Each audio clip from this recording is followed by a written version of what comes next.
xildhibaanka ayaan ka bilaabayaa xildhibaan marka ugu horeysa habeen wanaagsan caawa dhamaanteen waxaynu wada joognaa xaflad loogu dabaaldegayo 13 dhalinyarada Soomaaliyeed ee SYL ee ka geylamay in gumeystihii reer galbeedka wadanka in laga xoreeyo xildhibaan adoo siyaasadda ku jira xildhibaanna ah matalana bulshada reer Jubbaland dhalinyarada reer Jubbaland maxaa caqabada ah oo ka hortaagan siyaasadda inay galaan yaase siyaasadda u diidan oo dhalinyarada maartay siyaasadda ka hortaagan mahadsantahay bismillaah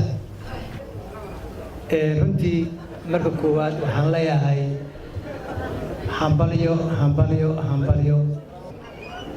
intaa kadib haddaan su'aasha u soo laabto dhalinyarada Soomaaliyeed gaar ahaan kuwa reer Jubbaland marka hadda ka hadlayno ma jiraan wax ka hortaagan siyaasadda haba yaraatee bal iska daa waxaan ku tala jirnaa haddii aan la yiraahdo isbeddelka imaan doona Jubbaland inay qayb weyn ka qaadan doonaan qayb weyn ka qaataan weliba waxaan aad iyo aad ugu fikiraynaa haddii aan la yiraahdo annagoo odayaasha iyo siyaasiyiinta annagoo la tashanay already in haddana qaybta dumarka aad iyo aad loogu soo badiyo qorshahaas waanu gaarnay odayaasha waan ka wada hadalnay in alla inta qusayso in gabdhaha lagu soo badiyo markii hore gabdhaha xildhibaanada Jubbaland runtii waxaa lagu soo doortay deegaan bay ku yimaadeen maadaama deegaan ku yimaadeen gabdhihii hore way nagu yaraayeen baarlamaanka 4 baa ku jirto marka 4taas runtii bilow baan ahaynay waxaan dawladda curdana baarlamaan ka horeey aan jirin dawladda aan naga horeyso ma jirin reference aan qaadayn oo naga soo horeey ma jirin bilow baan ahaynay kadib waxaan ogaanay inay haweenka halkaas ay gaab ka jiro laakiin hadda waxaan rabnaa insha Allah tirada gabdhaha inaan badino laakiin su'aasheeda dhalinyarada u soo laabto dib u soo laabto ma jirto waxa qabada oo dhalinyarada siyaasadda ka hortaagan bal iska daa annagaaba u diyaarsan inaan garab taagno isbeddelka dhalinyarada mar walba annagu hadda waxa weeye dhalinyaradu baan dal waa dhalinyaro dal aan dhalinyaro lahayn hadee ma shaqayn karo dhalinyaradana waxa weeye waa midi laba afla weyn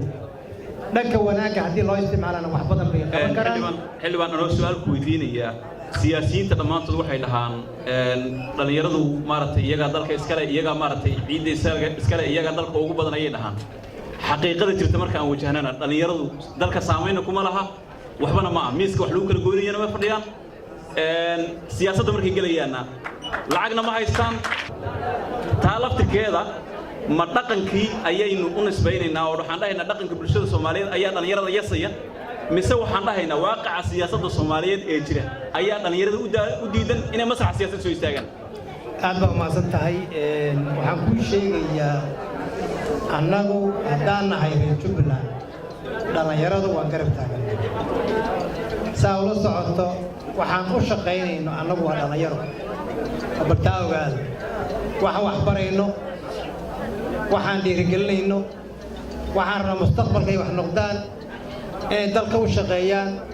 waxaan raadin waa dhalinyaro laba inkiri karo dhalinyaradu intii si su'aashayda aad ugu gudagelaya dhalinyarada ma dhaqanka siyaasadda ka hortaagan mise siyaasiyiinta jeebabka lacagaha uga buuxdo ma jiraan wax hortaagan ma jiraan badada total mid mawjid cabdi wahaab adaan ku siinaya su'aasha ma jiraan caqabado dhalinyarada siyaasadda ka haysa inay galaan bismillaah caqabado way jiraan jawaabteeduna waa waxaan leeyahay dhalinyarada caqabadaha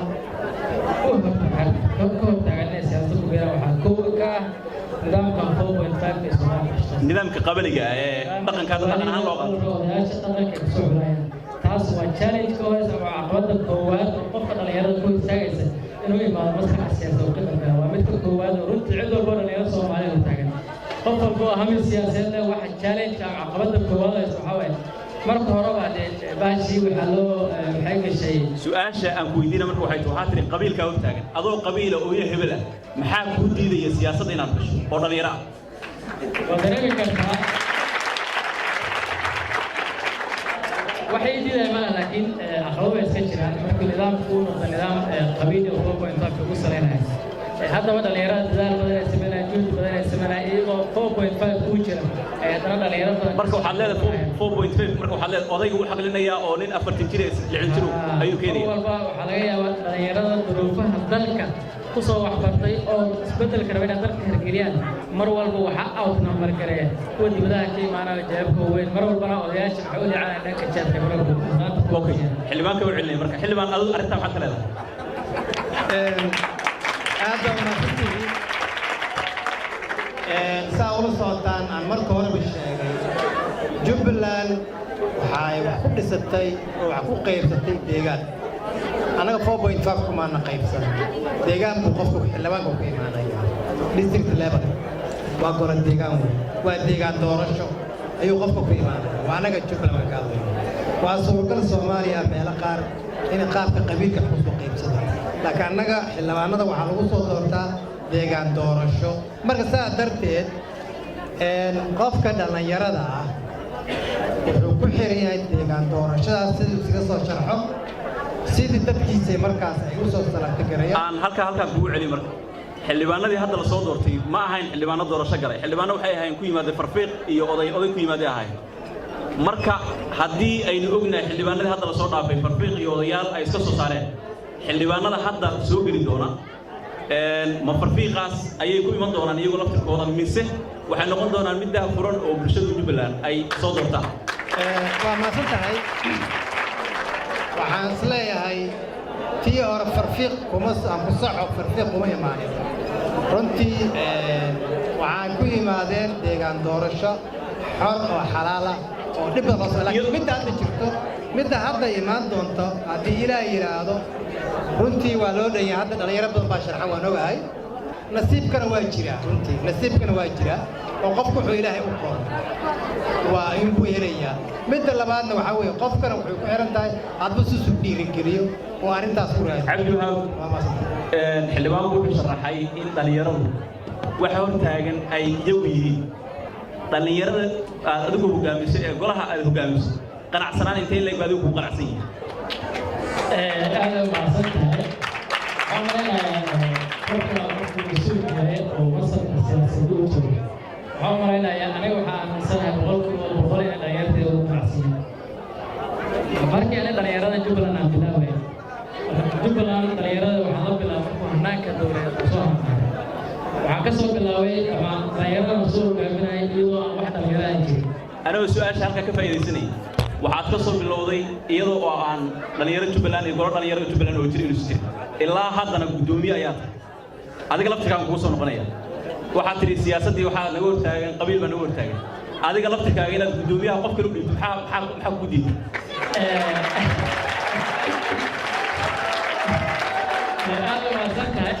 aad u mahadsantahay haybe aniga waxaa qabada dhalinyarada aan hortaagana aan leeyahay maanta haddii la helo qof dhalinyaro barnaamijkayga haddii marka hore horta waxaa sanaanka dowladda markuu imaaday wasaaradda dhalinyarada waxay diyaarinaysaa siyaasad dhalinyaro oo dhalinyarada u gudbaya in ay ku yimaado qof iyo cod ay ku yimaado oo dareemi kartaa caqabadaha dalkeena haysa caqabada iskuulkaa jira oo dhalinyarada fursad looma hayn dhammaan dhalinyarada Jubbaland deegaanada xor ma aha intii la isku keenay insan suuqa isku keena si xor ay wax u doortaan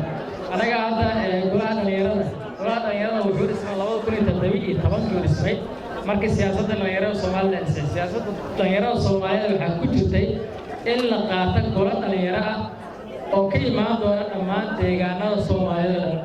siyaasadda dhalinyarada waxaa ku mudan siyaasadda dhalinyarada Soomaaliya markii la dejiyay waxaa recommendation in la dejiyo siyaasadii dhalinyarada ee maamul goboleedyada wasaaradda dhalinyarada ciyaaraha oo aniga aan hoostagna weli hal tilaabo maysan ka qaadin hataa draft may sameeyeen inay hagaajiso siyaasadii haygi lahayd in dhalinyarada Jubbaland ee doorasho hal qof iyo hal cod ay galaan weliba su'aashaan weydiina marka waxay tahay halkaa maxaa marka dadweynuhu waxay dareemayaan tuhunayeen inuu jiro dhalinyarada iyo wasaaradda dhalinyarada ma jira halkaa ma waxaa jirta wada shaqayn xumo u dhaxaysa wasaaradda iyo dhalinyarada mise dhalinyarada ka gaabisay mise wasaaradda ka gaabisay xagee wada shaqayn xumada ka jirta halkaas maxay u dhici lahayd arrintaas wasaaradda ayaa waxay ka gaabisay boolisiga siyaasadeed dowladda waxaa dejiya wasaaradda dhalinyarada ma dejiya dhalinyarada waa bulsho rayid waaye wax loo dejiya ay ku shaqeeyaan wasaaradda ayaa waxay ka gaabisay inay dejiso siyaasadii dhalinyarada ee dowlad goboleedka Jubbaland oo hagi lahayd qaabkii iyo qaabkii dhalinyarada ku shaqeyn lahayd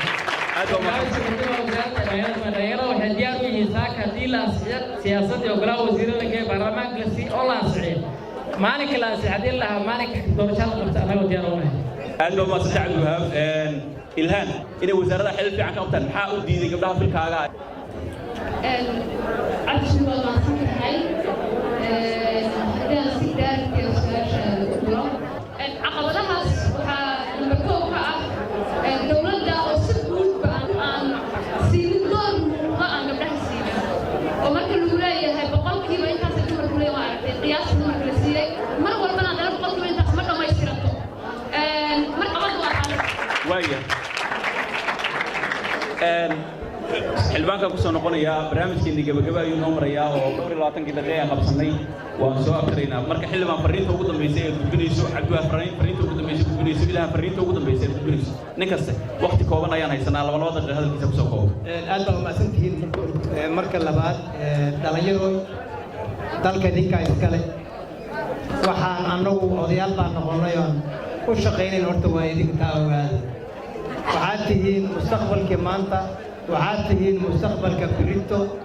waxaan ka codsanayaa inaad waxbarashada ku daashaan